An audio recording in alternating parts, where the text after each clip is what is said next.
কুমিল্লার নাঙ্গলকোট উপজেলার বাঙ্গুরডা ইউনিয়নের শ্যামপুর চৌধুরী বাড়ির মোহাম্মদ মোজাম্মেল হক চৌধুরী হিমেলের বসতবাড়িতে হামলা, ভাঙচুর ও গাড়িতে অগ্নিসংযোগের অভিযোগের ঘটনা ঘটেছে। খবর পেয়ে চৌদ্দগ্রাম থেকে একটি ফায়ার সার্ভিসের ইউনিট ঘটনাস্থলে আসার আগে একটি গাড়ি সম্পূর্ণ পুড়ে ছাই হয়ে যায়। হিমেল জানান, গত ৩০ জুন বুধবার ভোরে একই গ্রামের শাহাদাত হোসেন ও জাফর আহমদ সহ একদল দুর্বৃত্তরা তার বাড়িতে প্রবেশ করে বাড়ির উঠানে থাকা একটি আলফ্রেড আলবেঞ্চা মাইক্রোবাস ও একটি লেক্সাস হ্যারিয়ার জিপ গাড়িতে আগুন ধরিয়ে দিয়ে পালিয়ে যায়। এতে তার প্রায় ৪৫ লক্ষ টাকার ক্ষতি হয়েছে বলে তিনি দাবি করেন। ক্ষতিগ্রস্ত পরিবার হামলা ও গাড়িতে অগ্নিসংযোগকারীদের দ্রুত গ্রেপ্তার ও বিচারের দাবিতে নাঙ্গলকোট থানায় একটি লিখিত অভিযোগ দায়ের করেন। পুলিশ ঘটনাস্থল পরিদর্শন করেছেন।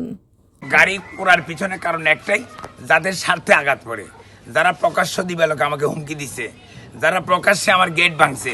এখানে সালিশদাররা বসা ছিল, ১২ জন সালিশদার, গ্রামের মাথা সবাই উপস্থিত ছিল।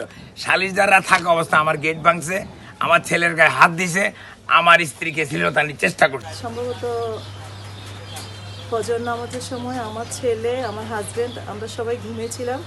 তখনই একটা আওয়াজ হইলো, ছেলে উঠে গেল, দেখতেছে যে গাড়িতে আগুন ধরে গেছে। বাবা ছেলে দুজনেই গাড়িকে, দুইটা গাড়ি তো, একটা ট্রেনে হিসেবে নিয়ে আসছে, আরেকটা পোড়ায় গেল, পুড়ে গেছে।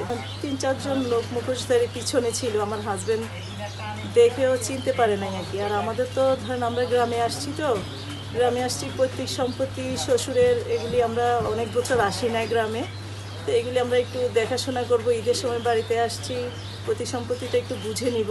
তখন আশেপাশের মানুষ এটা আমাদের ভালো চোখে দেখতেছে না আর কি।